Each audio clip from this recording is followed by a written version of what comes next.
However, on a regular basis, and I'm sure this isn't going to surprise most folks here, were the responses of folks saying, I can't leave my pet. And two things about that struck me. First, as a quote unquote animal person, I got it. I got how you could have a connection that strong that it could literally kind of keep you tethered to the planet. Thank you, Ben. I see a Samaritans volunteer. You hearing this as well? That could be a very powerful thing that could keep people here. As an animal person, I got it. As a social worker, as a mental health clinician, it kind of struck me like a 2x4. Nowhere in my training, my supervision, my education had pets even been mentioned as a consideration in any kind of way, to ask about them, to try to help support people who had them, nothing like that. And yet, on a regular basis, I was speaking with people who were saying literally the reason they were still alive talking to me was because of their pet. And when I questioned my colleagues on the team, this was not a surprise to any of them either. This was fairly commonplace. And as folks are adding in the chat, not surprising to folks here as well. I have on this screen now in front of you, on the left is a screenshot from a TikTok video. And you can see over 1,200 comments on this when I took the screenshot, and just a little, simple comment. I'm not sure if people truly understand how many of us are still here simply because of our dog. And I had actually dived into TikTok after seeing some studies that a lot of young folks were getting mental health information, good, bad, and in between, from TikTok.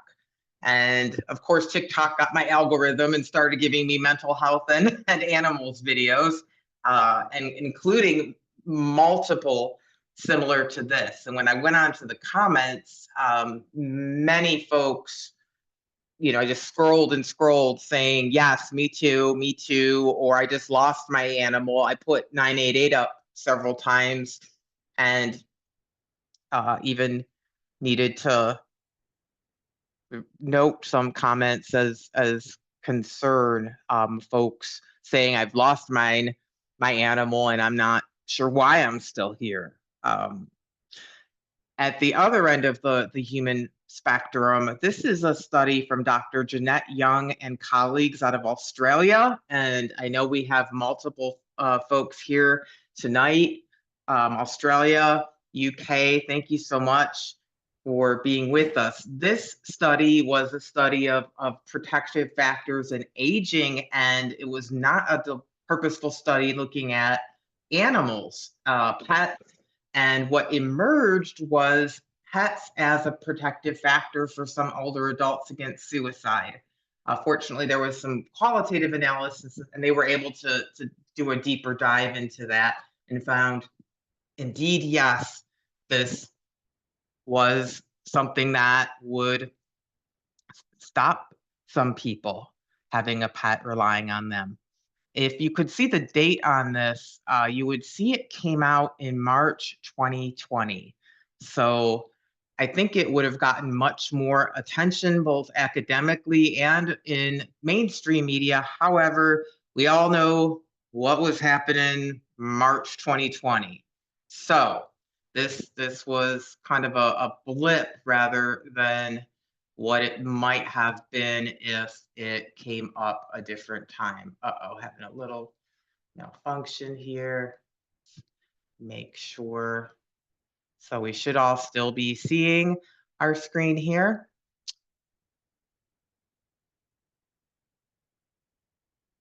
So coming out of this training, it is an ethics training. So walking away from here today for the social workers in the group, my hope is that you can easily identify at least 3 ethics standards that really connect to, why we need to be asking our clients patients, people about their pets. We're not those of us who are human service folk. We are trained in human intervention and care. And that's been brought to me as a concern when we talk about this, and it's very much grounded in as a human service provider, something we need to pay attention to. Why?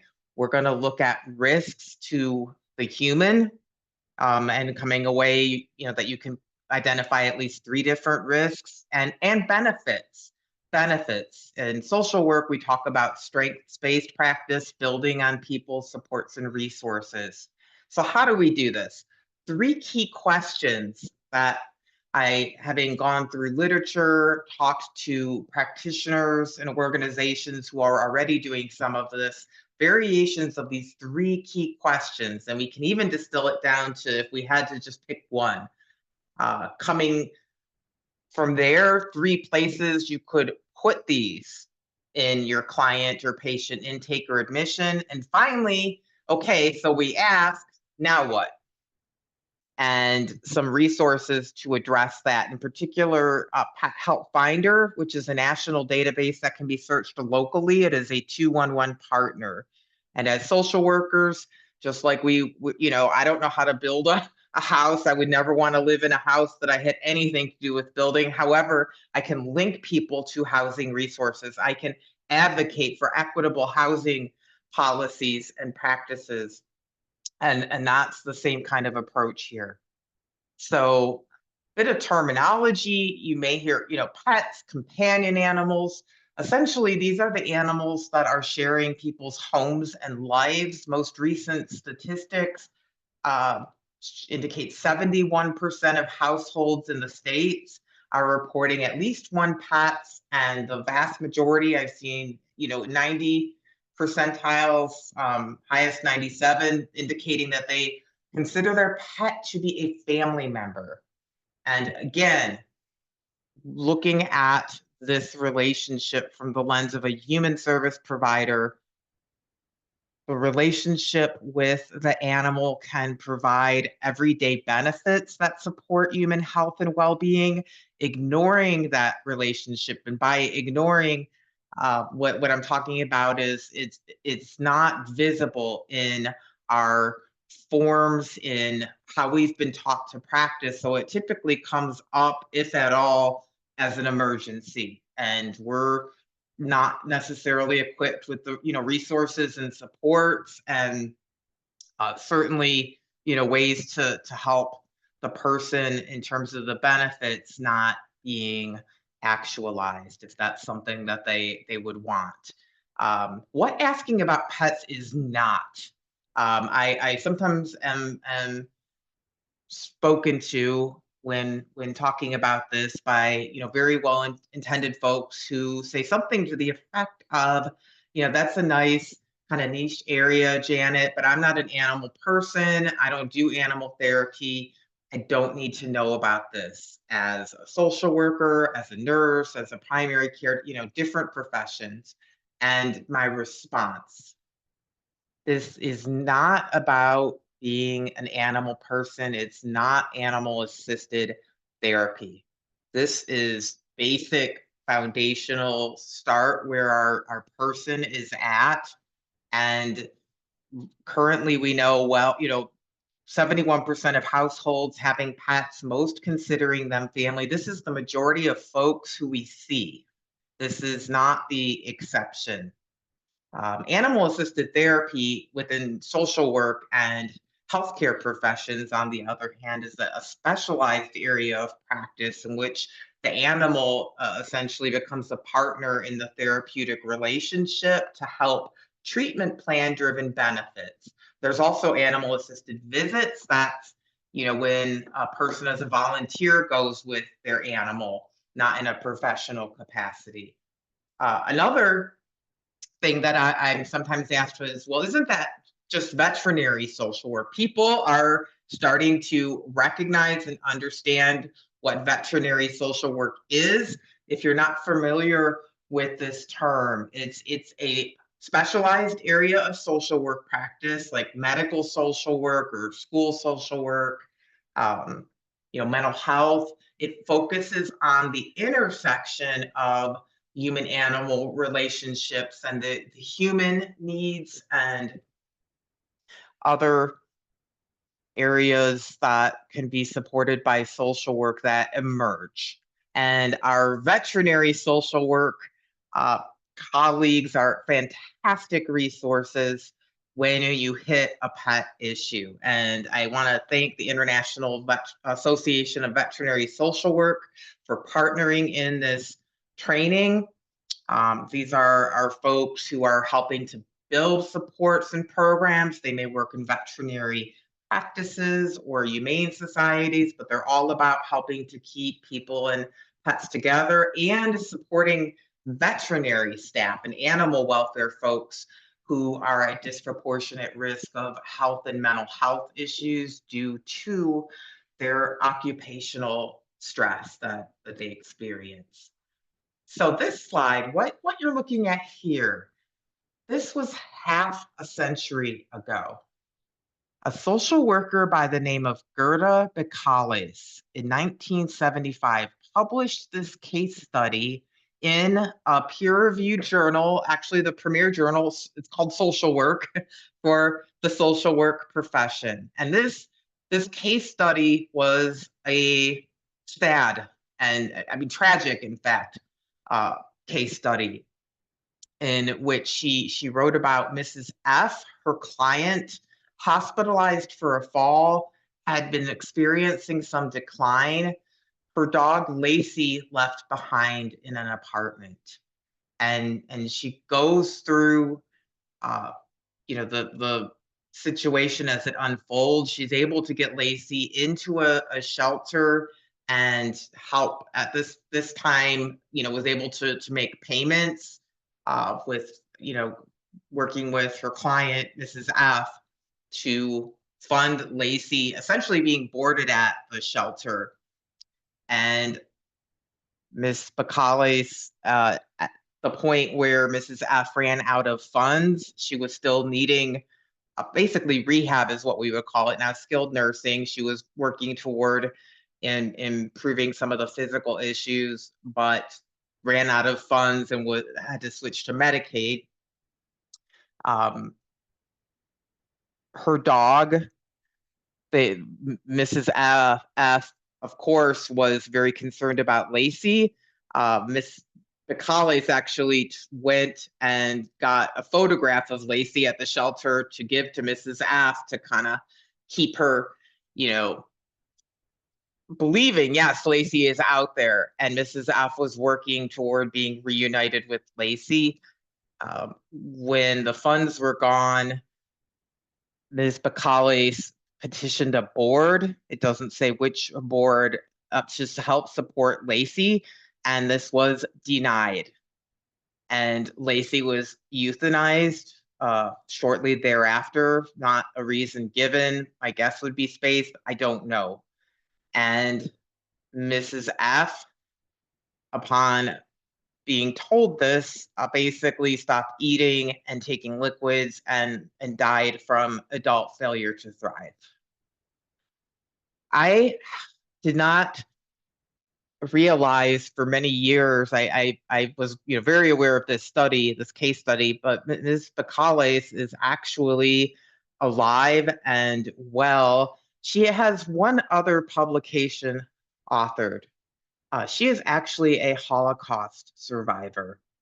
And I was able to attend and hear her speak about her book and briefly talk with her about her case study. She had no idea how impactful her work was. She also was saddened that, yes, a half a century from when she essentially her article concludes that every social worker should be able to access emergency foster, safety net crisis care for animals of their clients, and that strides needed to be taken to build that. And yet it's still an exception. She was also very excited to hear that so many of you out there are doing incredible things around that, and that we really are reaching, a critical mass where more and more it is something asking about people's pets and responding to concerns, part of practice. So let's look at some language here. Why should we being human health and social service providers recognize and respond routinely across practice areas to human concerns about companion animals or pets? Again, our group, I guess, is most of you could tell me and I would learn things. But let's talk about, again, average healthcare, social service, mental health agencies, we're not doing this. Two main reasons. We build on the strengths, the natural relationships, or if we want to, some people would look at, a human animal relationship as a resource, or something in their environment that's a support. So semantics, can kind of move around. However, there is a substantive body of research showing that our relationships with our companion animals can be supportive. Now, pets as a panacea, the idea that, it's all perfect, sunshine and rainbows, that's not what I'm saying. We can have economic stress, we can have, stress related to behavior, healthcare, like any relationship, ups, downs. However, with that being said, it's still quite a bit of opportunity for support of human well-being and our relationships with our other species of animals. And then there's the risks. When we don't recognize, we don't ask, it's not even something that's considered, and it's a cultural shift as much as anything in mainstream healthcare, social services. And it's both, I've had clients or patients, people say, I never even thought to bring it up because I didn't think this would be something that I would get any kind of help with. If we look at social work core values, according, to the United States, the National Association of Social Work has the code of ethics in the states: service, social justice, dignity and worth of the person, relationships, integrity, competence. And then we have standards, our commitment to our clients being paramount. Specifically, we have a responsibility to promote well-being while centering what their preferences and self-determination are seeking. So well-being as the client is seeking it, not necessarily as we are. Competence. To be a competent practitioner, we need to be able to recognize and respond to the strengths, supports, and relationships in our client population's lives. Doesn't mean we have to be an expert in every possible variation there. However, when we're looking at the 71% of people with this essentially chosen family member, and our systems, that's invisible in, and we're not equipped to ask or even provide basic support that does bring up a competence question. We're not being responsive to the person's basic relationships, what's in their environment, their social network, however we want to put that. Along with that, cultural competence. Not only, in terms of people's understanding of family, but people with different mental and physical abilities, that human animal relationship, either through the everyday benefits with an emotional support animal, or the animal can learn tasks, actual, a dog or that can guide people or help, alert around hearing, or even, through scent. diabetes, seizure alert. These are ways that our animals can partner with us to help reduce impairment and increase functioning. Having, again, a basic understanding of that important. And the flip would be discrimination, both around, differing abilities when people hit that. It comes up a lot in housing and also affordable housing for people with pets. And finally, our responsibility to take social and political action. So advocacy around, services that are pet inclusive or at least pet recognizing and responsive, shelters. Let's look at the flip of this.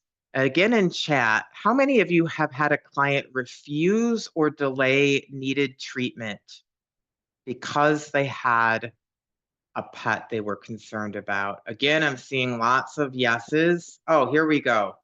The poll is up. And if you can, we'll take a minute you can hit yes or no if folks are seeing it.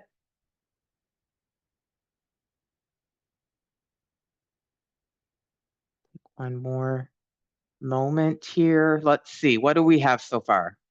Again, I recognize this is, you see, yep. So 78% of you in this group, again, a very, I guess, pet aware. Thank you so much. So the flip, we're ignoring a strength. We may also, oh goodness, I spaced again, being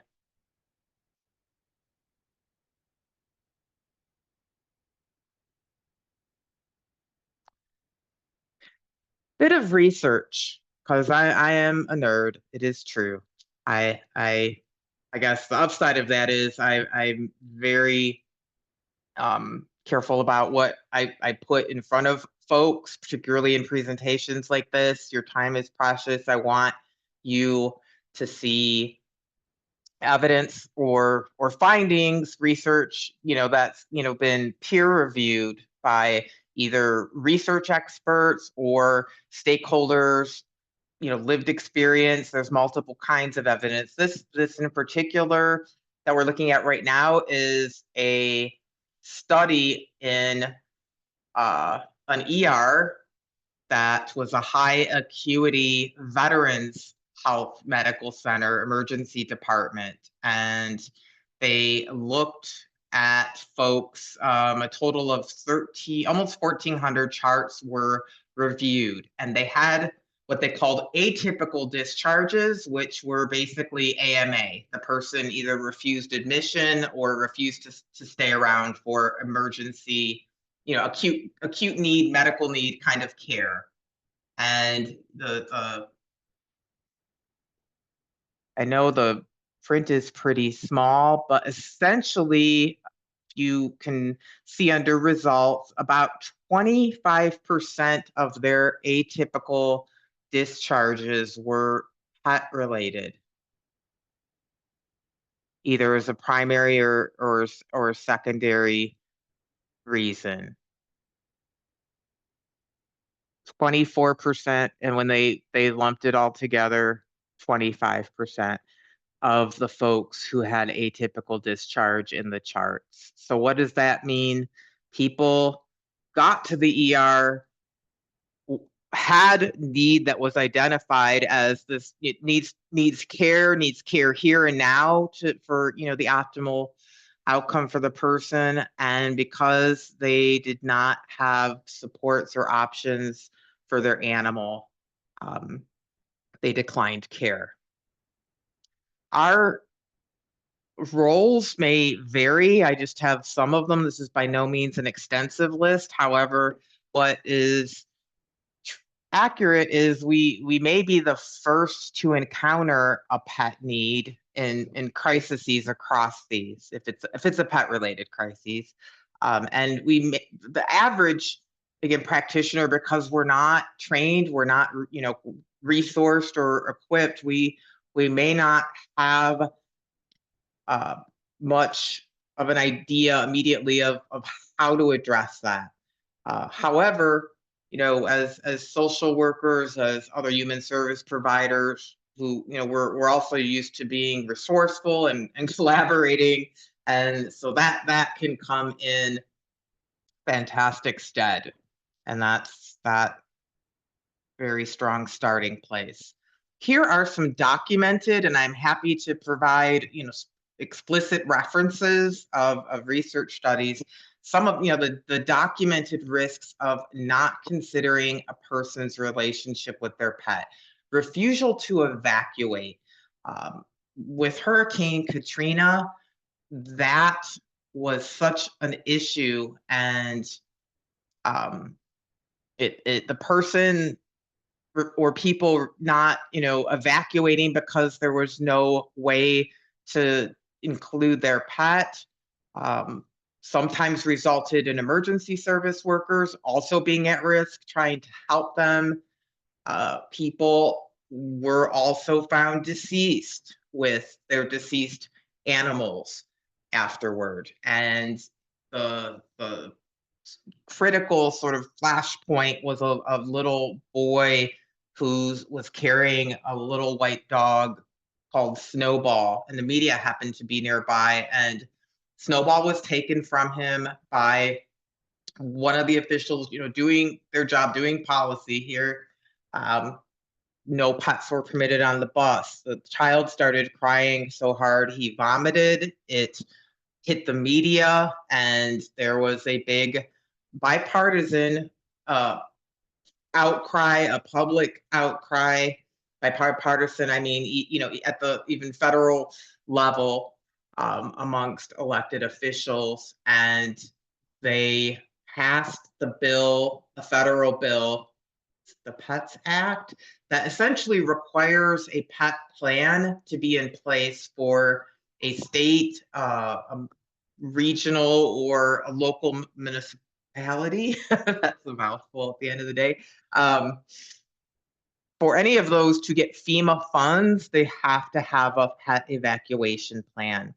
Other times, people literally, I started by talking about times that bond can save human lives. The reverse can also happen. People delaying or not leaving their animals when they're experiencing domestic violence, intimate partner violence. We just looked at medical care, mental health care, addiction treatment, and of course, housing. I say of course because I think that this, thanks to some national groups, shout out to My Dog Is My Home, led by a social worker, Christine Kim, and founded. People often, people with animals, that is, having to choose between a safe place to stay and their pet when they don't have permanent housing. And um, when those kinds of decisions happen, or if the situation like the little boy with Snowball happens, people can experience severe distress and trauma if forcibly separated from their pets, their for many family members. So if we think about asking about pets as more than, and again, for the animal folks amongst us, we value other species, animals in and of themselves. If we're looking at this from a strictly human service provider, anthropocentric, that means like human-centric lens, nonetheless, this is still a critical competence issue. Why? It reduces human risks and it's trauma-informed. Ignoring what may be one of the person's primary relationships. And again, we know 71%, you're probably going to be so tired. I'll try not to bring it up again of hearing that. And then most of those saying their animal is family, that not being attended to or responded to, it is not trauma informed. A couple more studies on the left. Crisis housing, intimate partner violence, natural disaster, and believe healthcare was the fourth on the study on the left, but they, both separations, permanent, where a person and their animal were parted, um, resulted in people reporting, trauma, negative impact. Flip side is when that relationship, they were able to be kept together or in frequent contact. People reported support, um, companionship, comfort, and if they were caregiving, even keeping that structure in place could help. And I'm sorry, that's on the left. On the right is the actual review of the research on what some call forced separation between people and their companion animals. And again, multiple kinds of separation, domestic violence, lack of permanent housing, natural disasters. And this one, they found 42 articles on this that included looking at these kinds of separations, and overwhelmingly negative, in terms of both the risks to themselves people took to avoid the forced separations, and the impact if those separations did happen on folks being very negative. So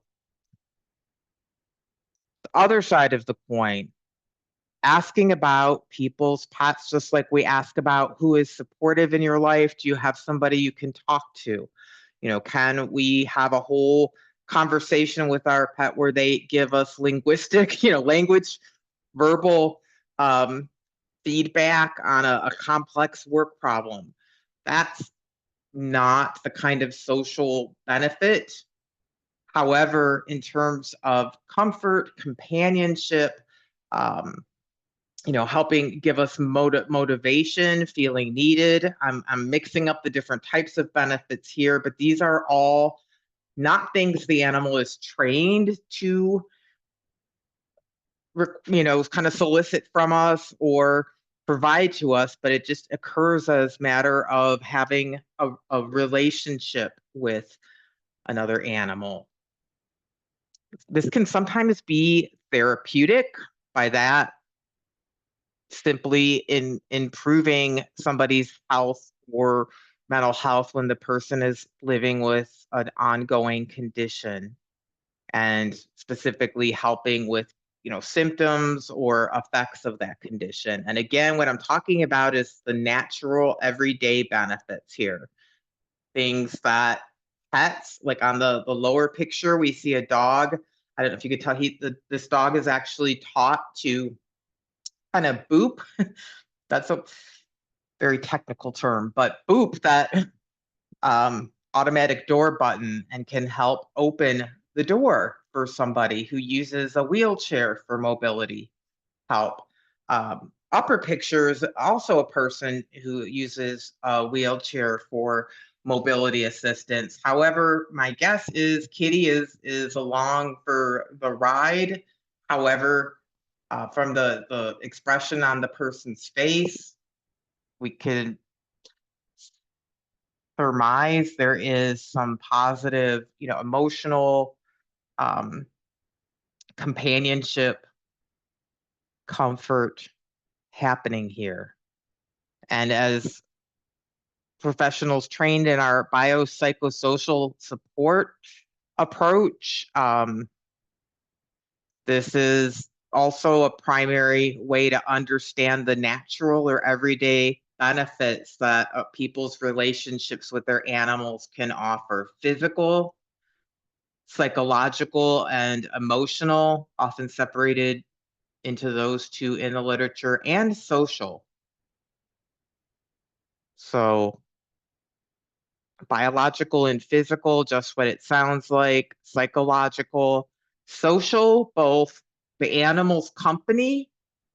We see a person snuggling, actually holding their dog's paw and kind of laying together. That's direct. However, we also connect with other people because of our shared interest and care for animals. So Physical, we can break into two categories. Activity, I think, is the obvious. It's, walking, playing, even fine motor skills of movement our animals may elicit from us. In recent, past decade or so, increasing research coming out about contact related. So this is petting or, uh, animal otherwise having physical contact with us, snuggling, sitting on the lap, those kinds of things. Oxytocin, that's a feel-good hormone that was actually discovered in human breastfeeding studies and was found to be released by both the infant and the person who was providing, the breast, the feeding experience. And oxytocin often released, both, and had a physical impact on both. Warm, fuzzy, feel good emotion, also lower heart rate, respiration, that's breathing rate, and blood pressure. As research evolved, it was, kangaroo care you may have heard of, that skin to skin, where infants are put, on, bare chests or bare arms. That skin contact can help elicit the oxytocin for both the adult and the infant. We then found that this happens, this oxytocin release, amongst bonded adults. And finally, between people, and most studies looking at dogs. However, there are, in my own research, we looked at pairs of both dogs and cats, and had findings of oxytocin release, and I believe horses. Along with oxytocin having these physical indicators, if we look at these and think about, like, what is our stress response? What are symptoms physically of anxiety? These are basically opposite direction indicators. Along with those, oxytocin is associated with decreased cortisol, a stress hormone.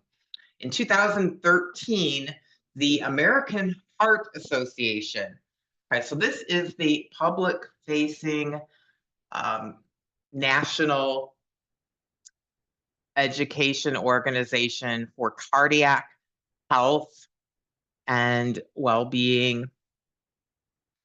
They released a scientific statement in 2013, having reviewed all of the evidence that they were able, or research that they were able to locate, that they felt was of adequate quality. One of the reasons, if you look up why the American Heart Association was founded originally, was to improve research-based care related to human cardiovascular issues. And they tentatively in 2013 said having a pet can positively impact cardiovascular risk, and in some instances, improve recovery. There were a couple of longitudinal, so multi-year studies in countries that came out in later years. This is 17 in Sweden. Very big sample sizes here, with similar findings to that review of all the research. This, in particular, dogs kind of popped out, probably because of the activity.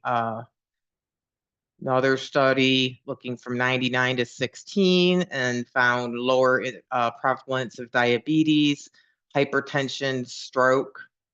And again, correlation, that's, when it's hot outside, assaults are more frequent and eating ice cream is more frequent. Now, eating ice cream, we would not say, oh, that causes assaults. The relationship is explained by the warm weather. So we want to be cautious. However, multiple multi-year studies, and considering this is mainstream cardiology, so they have a pretty high threshold for what they would consider research findings that should inform practice. In 2023, they launched a national campaign called Healthy Bond for Life. This is a national public health campaign with there's information kind of for lay people around the benefits of pets, the biopsychosocial, strategies for building and enhancing on that, both activity and the contact related. And again, that oxytocin thought to have a significant impact. 2012, researcher Dr. Andrea Beets and colleagues really pulled out oxytocin as one of the linchpin impactors in terms of relationships, and in particular, they looked at relationships with pets, but how it could impact socially, physically, emotionally in a positive way. Some interesting, more recent, here's cortisol reductions in kids and dogs both after what they call affiliative interaction. Affiliative, again, is kind of a researchy word for positive, reciprocal. Both sides are consenting. Animals can actually consent too. Think about picking up a cat who, puts their little head like under your neck and presses in, versus picking up a cat who doesn't want to be, or a cat who kind of is indifferent and just tolerating. So affiliative is when it's mutual, and in particular, the endocrine impact strong for kids who had a bond with the animal. And again, mutual, interspecies, and they have a number of other physical biomarkers. Psychological, so roles, there's cat dad and mugs, or dog mom, with people kind of identifying themselves as a meaningful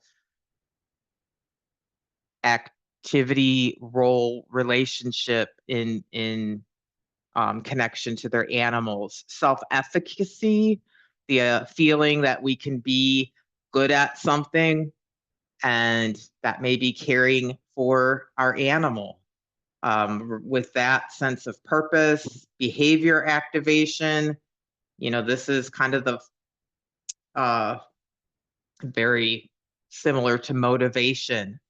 Colleague, social worker out of Pitt, Dr. Mary Rockus, did a study and was looking at food insecurity and pets, and they looked at a number of food banks. And one of the hypotheses was that people with pets would experience more food insecurity because of sharing with their pets, which has been found in other research, particularly when the person, if it's like a meal delivery service. However, in this particular group, what they found was the opposite. People with pets in this study had less food insecurity. Unfortunately, this was a mixed method, so they did, had qualitative interviews. What they found was people were willing to let themselves run out of food, but not their animals. And when they would go to get their animal food, it would be something like, okay, Janet, here's Fluffy's food. How are you doing? Like, do you need anything? And looking into not just immediate, but opportunities for connections to resources or solutions, support, the relationship with the animal essentially being a pathway for human support around food. And this is also seen in what's called One Health clinics, where there is both human health care offered and veterinary service. And in evaluation and research that's been published, people have, folks that have attended these, used these services, have been asked, what brought you here? Overwhelmingly, the animal. Like, I came for my pet, and then in conversation, folks, if they had need, would be willing to be engaged, around their own well-being. even if, they didn't have a primary care provider or adequate healthcare, insurance resource, those kinds of things. That wasn't what brought them there. It was, so again, another kind of a pathway to health potentially. And a couple of interesting studies that have come out around cognitive decline amongst adults 50 years and over, uh, living alone, living with a pet, shown to have a risk reduction effect. Social benefits, I think this is one of the ones that's intuitive for us. Up here, we see a person celebrating their 90th birthday with their animal. On the right, a person sleeping. In both of these, I don't think, Kitty was trained to sleep all snuggled up to the person. I think this was something Kitty opted to do. Same thing with sitting by the person and the birthday cake. Um, uh, Corner on the left, somebody sitting nicely while their person is typing. I can't see my kitties always do that, but in this particular picture, oops, we've got a kitty just kind of hanging out. These are all direct. We would call these direct. The actual companionship from the animal being experienced is beneficial. Immediately across from this little text blurb, we see two people kind of crouched down next to a dog, and actually, had one initiating conversation with the other, asked to meet the dog. There's also kitty in the window effect, which I hadn't heard of until some research I was doing, where it was shared with me by somebody who met people in the building they lived in for years after they adopted their cat. And their cat sat in the window, and other apartment building residents started having conversations with them, asking about the cat. And one community actually has a cat window walk. And I'm not sure how the cat, if it's catnip or treats or how that works exactly, but, people with homes and cats that volunteer to kind of, we'll be in our windows and you can walk by and see the kitties. Kind of a community building thing that we have some solid, research around dog walking, where people are more likely to talk somebody with a dog, say hi, neighbors meeting each other, those kinds of things. And over here, we have somebody taking a picture of themselves and their dog, and presumably, sending it to somebody. That's these two pictures, the puppy pictures, and that just happens to be the ones I found. It's not specific to dogs, but that's what we would call indirect, which can be nice for folks just in terms of, connecting with somebody with similar important relationships and things, that go with that. For somebody maybe who struggles more socially, I sometimes describe myself as a recovering awkward person, because people are like, "You're a social worker. How does that work?" I don't know. It just does. But the animals, that can be an incredible bridge, and a way to connect with other people that's, lower risk, and helps us to have conversations and sometimes friendships. We know in medicine, the social determinants of health include isolation socially and loneliness as significant health risks. There has been some research. 2014 was one of the first studies, so this is no longer, new. We're over a decade now of seeing some subgroups living with animals reporting less loneliness. Uh, the relationship with non-human animals does not replace humans necessarily. Again, there's different. There's some overlap, like a Venn diagram that people describe. The companionship, comfort, maybe not feeling alone. You're not going to have a conversation about a book you read together. You're not going to talk about the show you just, you're binge watching together. That's not the kind of benefit socially. However, this maybe an animal, that is one who provides you comfort. People talk about, non-judgmental and even use the word unconditional in terms of, the animal's not going to leave me voluntarily or say mean things to me, be judgy, those kinds of things. So similarities, differences, but potential. And then, of course, emotional benefits. Again, one of the intuitive things I think we would think about. Here's Kitty, um, little sandpaper tongue. Down here is actually me and my cat, Honey. Lovely photo. However, I'm a cancer survivor. I was waiting for some results related to some nodules, and waiting is rough. And this is Honey. She was a mama foster cat we ended up keeping, and she's never laid on me like that, but she did multiple times in that very difficult, 3 to 5 days. Well, it was 5 before. And fortunately, good findings, no evidence of disease, great news. But she was, for whatever reason, we could say maybe I was warmer because I was anxious and stressed, and so my heart rate, blood pressure was up, and she liked laying on me more when there's all kinds of reasons as a researcher I could think of, but what's also accurate is that I got comfort from that.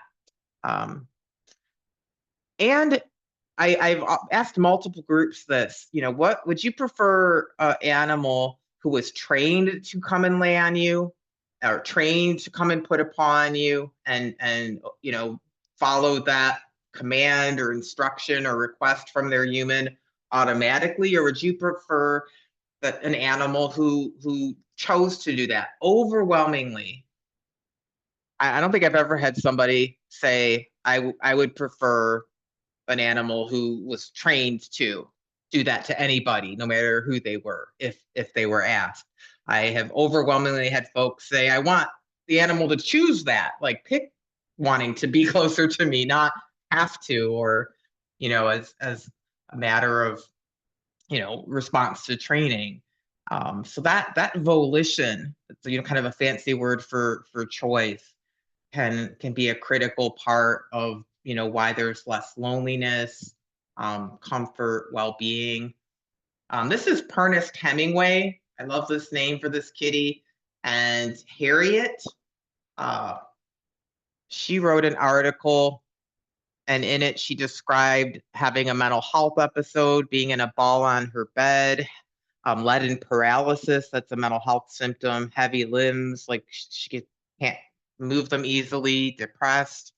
Ernest Hemingway comes and sits on her, touches her with a paw. The weight helps ground her, his purring, comforting, and she no longer feels so alone and tangled in her sadness when she gets up, or when he gets up to go do some whatever Ernest things in another room. She finds that she's able to get up too. Was Ernest trained to do this? No. This was him offering what we'd call quote unquote affiliative, behavior. Domestic cat wants to be close to his person. He wasn't trained to, put the paw on her, sit on her, help ground her. Nonetheless, this was the difference between her being in a ball on her bed and her being able to get up.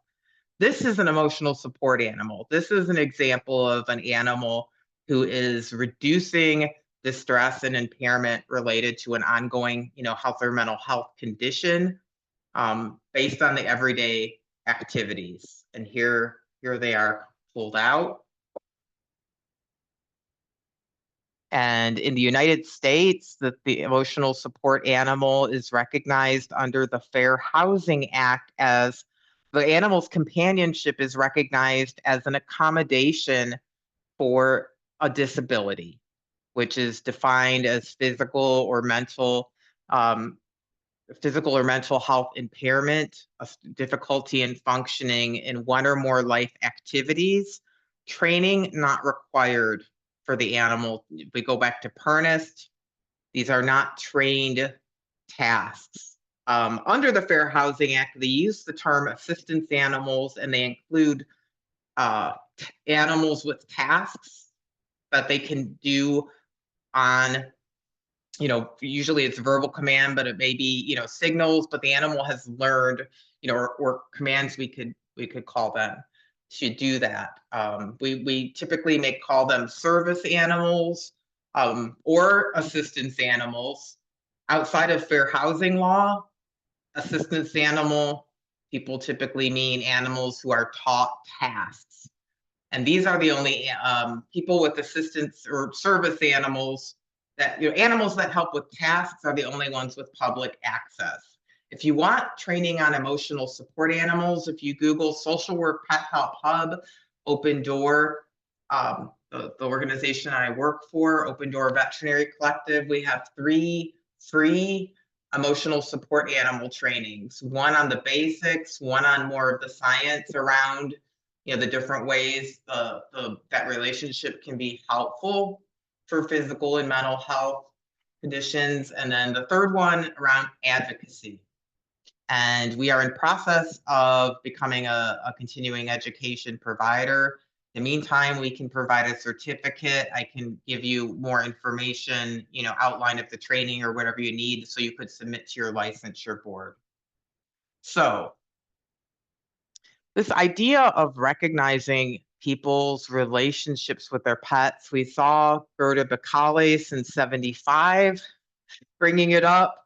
We also, in the States, we had grassroots organizing around this in the 1980s during the AIDS epidemic. And this was called Human Animal Support Services. And this actually, it was an organization that provided supports to folks with cancer. At this point, cancer was still looked at as something that could be contagious, stigmatized, and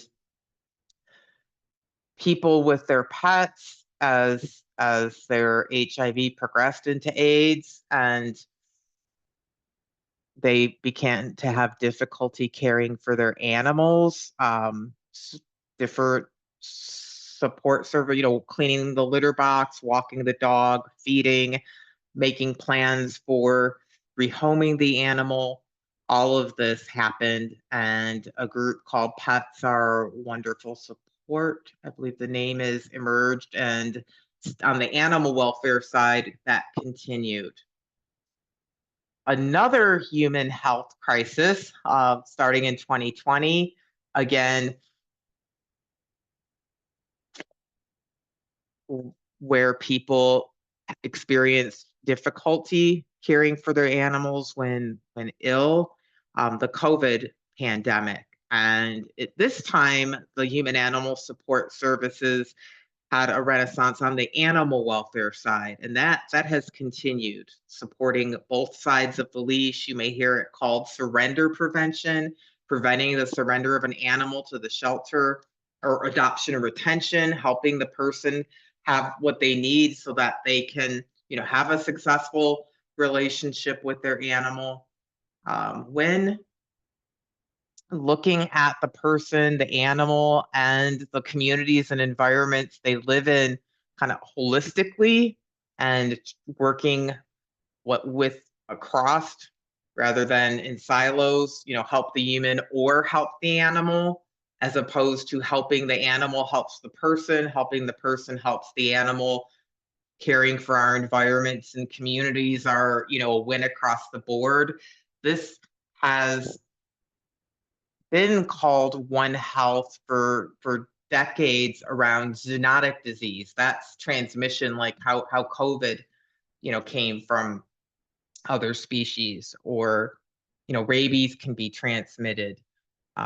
If water's contaminated, our environment is harmed. That affects all of us. However, going beyond that to well-being has gotten more recent attention. Looking at the human-animal relationship as a unit and helping to support well-being across that. The animal sector, since COVID, and even well before that, has really paid attention to the both sides of the leash and approaching that holistically.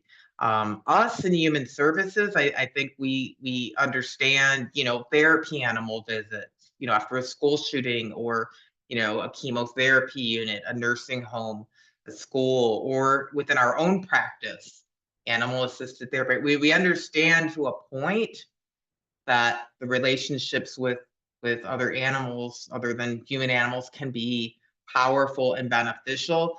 We don't look at it in terms of how do we support people with their own animals. The vast majority of folks are not going to have a task trained service animal. They're not going to experience animal assisted therapy. However, they are at 71% again likely to live with an animal who is important to them. And in terms of working with that routinely, uh, we being human services are, far behind animal welfare entities and helping people to keep and thrive with their pets or companion animals. So how do we start this? I wish I could say, okay, we're gonna, do X and bam. Not quite that simple, but there's, we at the in our immediate direct practice level, us and another human, we can ask. We have that discretion as practitioners, as clinicians. Um, and these are the three questions I mentioned. Do you have any pets? Is your pet or animal helpful for you? Any pet related concerns or stressors, and anyone who's helping or who could help. If I had to pick one, I would say what you could just be any pet related concerns would have, give the person the opportunity, create the space and the dialogue where they could recognize, hey, no, you're not a veterinarian, you're not an animal shelter professional, you're my human service person. However, you can still be a resource conduit, a connector, an advocate. Um, so asking is the first step. Putting these into our forms, then it's no longer on the individual provider to remember. And I know our forms can be quite voluminous. Um, an intake can range from a couple pages to, I mean, I've seen 20 and more pages easily. So I say this with profound recognition that we have to be very thoughtful about our questions. One place I've seen them put this as an example, who do you live with? Others, people, pets, and concerns, pets helpful for you, concerns, again, trying, and I've also been asked, if the person's asking for an emotional support animal letter, does that mean that we have to have that animal in the treatment plan? And if we think about the animal, the relationship with the animal is an accommodation. If we think about requiring the person, almost coercing them, you can only get, you are eligible under the fair housing, and I know that, but I'm only writing this letter acknowledging that if we put the animal in your treatment plan and you do the steps and include your animal, that is highly unethical. It's coercive. That said, most of the folks I've worked with have loved that idea. Like, yes, I would love to, interact with my animal and have my animal partner with me in terms of my health, my mental health. So as an option, it's a wonderful option. Either, as a pet or an ESA. However, to require that, we have to think about, would we do that with another kind of an accommodation or any other, support or resource? Living with an ESA is not a treatment. It's not an intervention that we do. It's a relationship, and in housing that prohibits pets, it's an accommodation. An accommodation is a change in policy.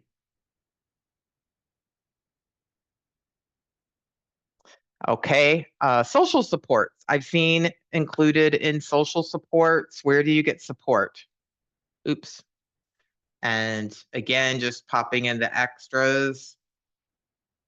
This is adult comprehensive assessment manual that is actual under Massachusetts adult behavioral health, so statewide, and they do include pets under the listing, but not specific example.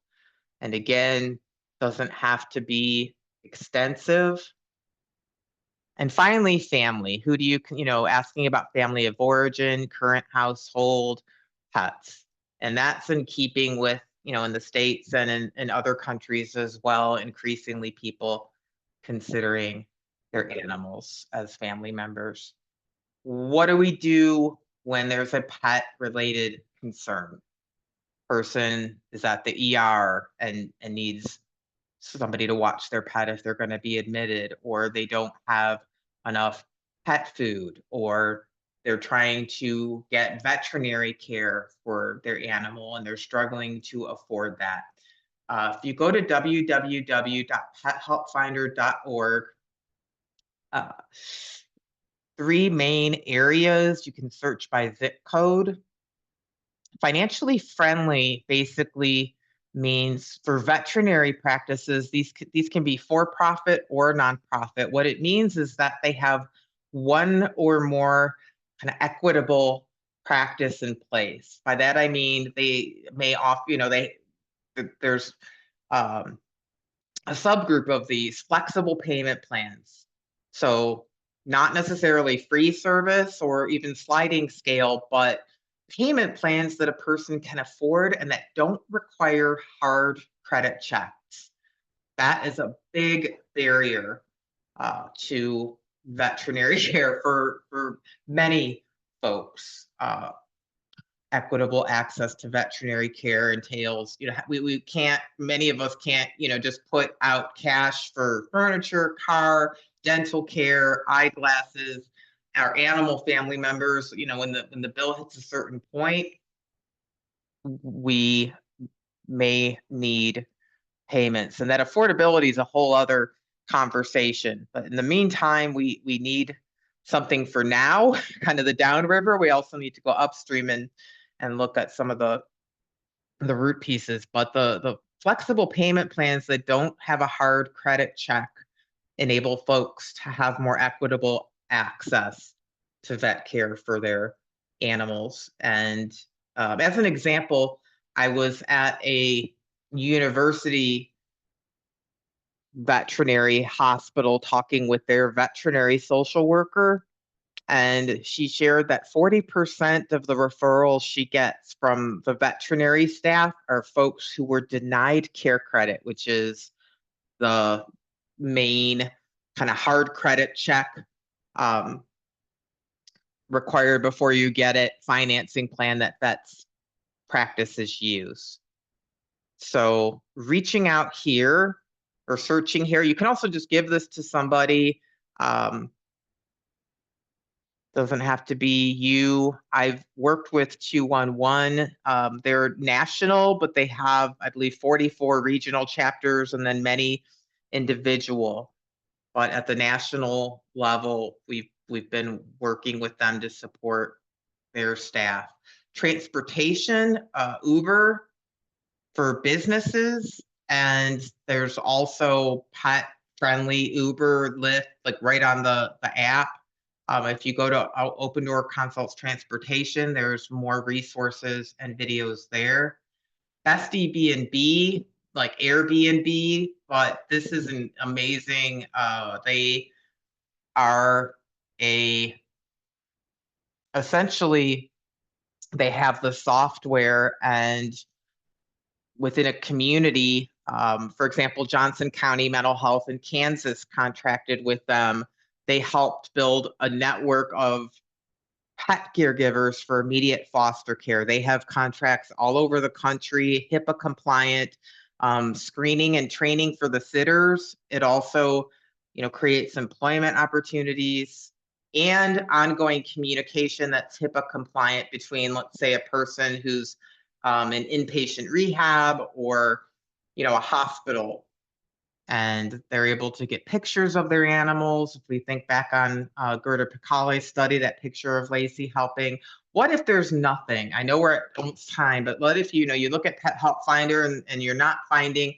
You can email. There is an email on Pet Help Finder that goes to a colleague of mine, and we can work with you to see what we can come up with. We don't have the staff yet to have like 211 where you can call. And in social work, we're trained at the multiple levels of practice, so individual, organization, and community. So this is where we might need to roll out some of our macro skills, reach out to, every community has strengths. Your local animal shelter or animal control office. There may be a farm. I've had folks say, they've had animals stay in stalls temporarily until that safe, warm, properly and safely until other arrangements could be made. And there's a lot of shared goals here. Keeping people and animals together, that helps people. It also keeps an animal. If this is a home where the animal is well cared for, typically, loved, typically, that's a good outcome both ways. And again, on both sides, forced, that parting of the relationship can be traumatic for both person and animal. We have a social work pet help hub at Open Door with a range of resources. I mentioned our ESA page. I wanted just to have a picture of animals or something, not me, but I was outvoted. So there I am with my dog Henderson. But this is a resource. Again, that One Health, looking at things interconnected, win-win-win. And back to ethics. It's more than a good idea if we look at ethical social work practice, equitable access to resources, honoring a person's self-determination around their supports, their relationships, their well-being, and being competent in what is likely to be something that we encounter in, our routine practice, whatever settings we're in. And because of the increasing number of folks who consider their animals to be family, you do not need to be an animal person, no more than you would need to be the same other faith or other kind of relationship as somebody. What we need to be able to do is recognize and honor that and start where our person is at. And back to Lacey and Mrs. F. If we had the resources we do now, this could have ended very differently for both Lacey and Mrs. F. And that is, again, it's not going to happen tomorrow. However, change happens one step at a time, and we're already on our way by being here. What can you do? You've been here today. And again, some of you could have taught this instead of me. Some of you, this might be your first pass through. Wherever you're at, we have the capability to make a difference in our actions. We can sign up. This is a link. If Matt, we could grab that, or we could even email it to you. I'm going to have some ongoing opportunities. In terms of working with our administrators, some talking points. Again, I will have this up on the Social Work Pet Help Hub. I will also be emailing this to all of you. An administrator, in human service and health, we're focused on a mission. We don't want mission creep. However, this is within the scope of mission. I can't think of where this wouldn't be. And I want to thank all of you for hanging in there. I know many of you have worked all day and we had some tech support. I would love to hear from you. Drop me an email, connect with me on LinkedIn if there's anything at all I can do to help support your work. Thank you for all you're doing for people, animals, communities, wherever you're practicing. Thank you. Yeah, thank you, Janice, so much for that wonderful presentation. This Oh, was thanks. awesome.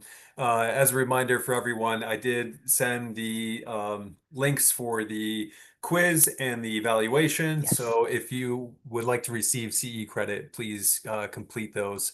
Also, if you do want a recording of this video, please reach out to info@iavsw.org. And then I also sent the link to the form that Janet just referred to in the later Thank slide. you. Thank you again so much. This was fantastic. And also a reminder for everyone, we will be having a virtual open house um, to promote the IAVSW and for any who have questions. And I did see that there are some students out there. So students, this could be a really Yay. great opportunity for you. I recently received my Master of Social Work, and it was Congratulations. while I was a student that I learned about Woohoo. the IAVSW. And Yeah. so the Sunday, June 29th, um, uh, from 10:30 a.m. to 1:30 p.m. Eastern time in the United States.